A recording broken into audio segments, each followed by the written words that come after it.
starting off, I want to hear from you. We were just talking with your teammate Will earlier about that moment where you kind of spoke up to your teammates. I think one of the coaches said, like, stood on a table, so to speak. But just tell us about that in-game moment and what did you say? I just felt like we had to all just come together and, like, you know, after every player, every time or whatever we get off the field, everybody's like in their own little pods. So I just feel like as a unit, I should speak and like just tell everyone like just keep doing what we're doing, just trust each other and just play for each other. And that was just the main message that I said. How naturally did that come to you? Do that? Was it how Yeah. instinctive was it? Was it something Yeah. at some point if we're not going well, I've got to do something? Yeah, definitely these upcoming weeks and just dealing with adversity during that 4-game losing streak, I kind of took in the role of like becoming a leader to help our team and just, yeah, it came naturally in a sense. Just the reps I have and the trust that I have for my teammates, I feel like they respect me enough till I can speak up and be that leader for them. How did it feel when you did that? I would imagine it's like cutting through something and Yeah. you're onto something new and different. Now you're going to have to do it a lot Yeah. to establish that voice. Yes, sir. Yeah, I felt good. I felt good. Like just knowing that they respected me, like they understood, they took what I said and they applied it on the field. So it felt good. It felt great. And then just on that really quick, I mean, it sounds like it's something that you kind of felt emboldened to do, but were there, assistant coaches or older, maybe better teammates along the way that were kind of encouraging you to speak up more and voice that? I feel like talking to the older guys, figuring out like the respect they have for me. I didn't really know. I knew, but it's like it's good to hear it. You know what I'm saying? To hear it from someone older than you. Me being a 19-year-old true sophomore, it's good to hear like a 4-year, 5-year guy tell me that they trust me like with everything, as far as like the defense and everything, so like that. So just getting those remarks from them and just having that trust that they gave me. Who are some of those older guys, if you don't mind? A lot of the D linemen, Kevin Hester, Daz Evans, Cameron Rucker, all the older D lineman guys, and just some of the back end guys as well too. Amare, were you pissed? I mean, let's ask the real question. Yeah, I mean, you could say that.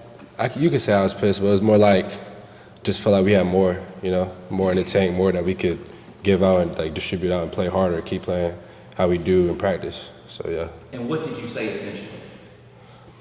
You don't. It was like blurry, but it was just more like let's pick this up. Like we gotta focus.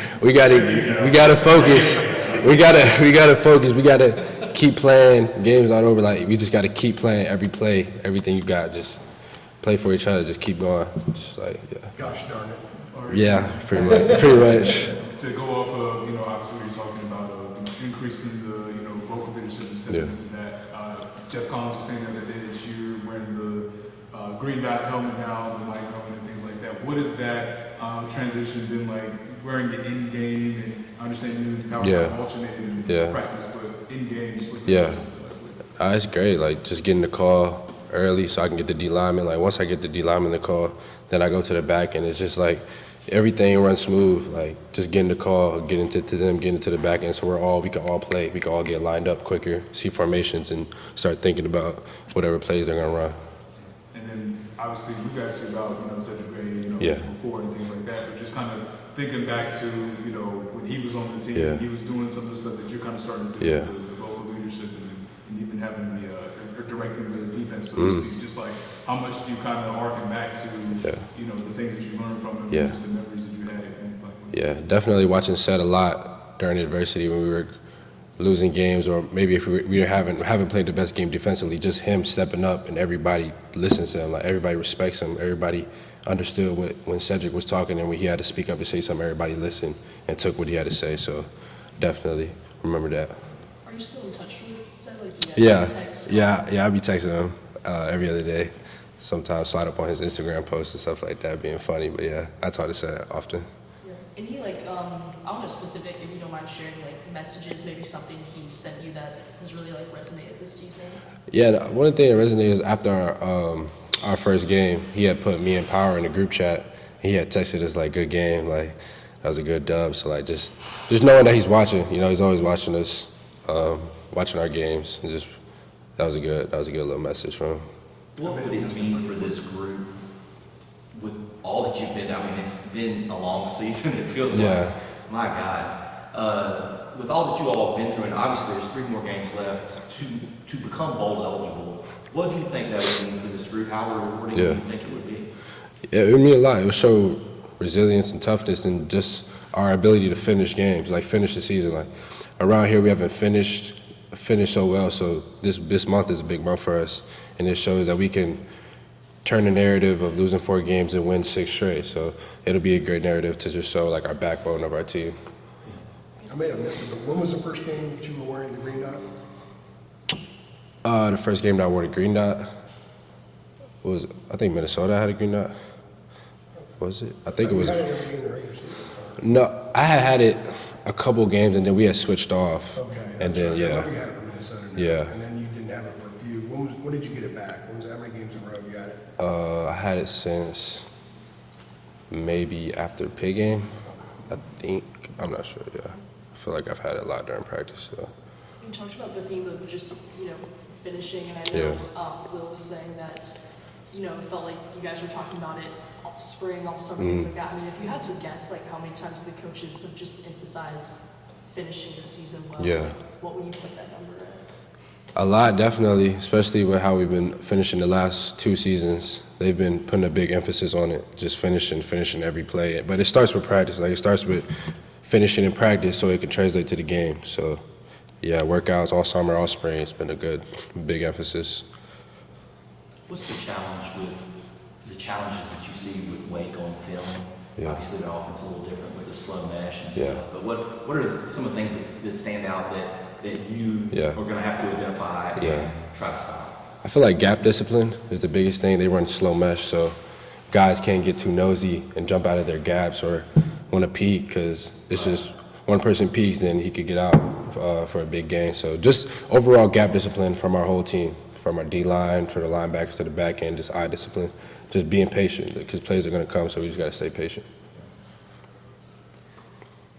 Going back to, I guess, it was October 12th, right? The last home game here. If you look at just the team as a whole, or just the defense, where do you guys think you've grown the most? Yeah. I feel like we've grown in just our individual discipline within the plays. Just like attention to detail in our plays, just doing what we have to do, specifically our job, rather than not worrying about other people's job. Like once everybody does their job to the highest ability that they can, everything else works out. So, How yeah. do you have to call guys out on that, like the role as discipline, things like that? Yeah, I wouldn't say call guys out, but it's more like just reminding them, in a sense, just like stay tight in that gap, like fit that gap, go do that. You know what I'm saying? Just re-emphasizing their job. Yeah. Will was just talking about Coach Collins doing push-ups in practice. Yeah. Candy bars, cookie cakes, and Yeah. stuff like that. What is your candy bar of choice? And do you eat yours now, or you save them left of the year like he does? Nah, I eat mine. I like the Reese's cups. I usually eat them when I get them. And after the Minnesota game, I got a forced fumble. So like, if you get a turnover, you get like a cookie cake from Insomnia. So yeah, that was fun. That was fire. Choose what kind of cookie cake, or is it pretty No, it's like M&M and chocolate chip. It's like a big cake. Like it's big. So Candy bars are king size, right? yeah, they're king size. Yeah, That's good stuff. yeah. Do guys share the cookie cake?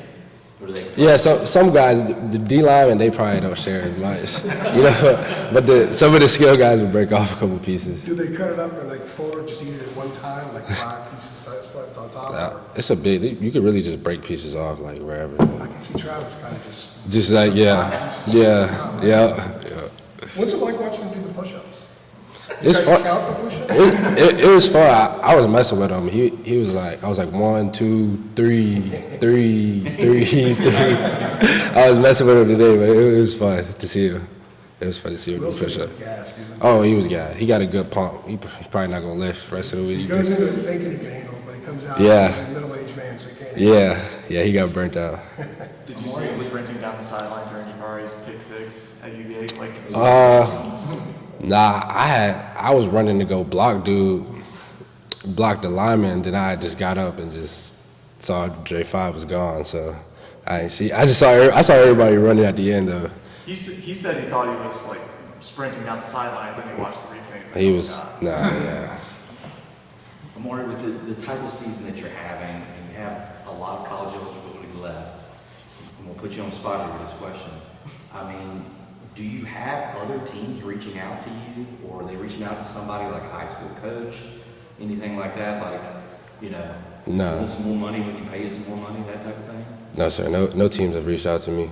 I just being reached out as far as like agents, that type of thing. But like, no teams have reached out to me. Yes, sir. Yeah, we'll know that. Well, it's a relevant question. All right. Thanks, Mark.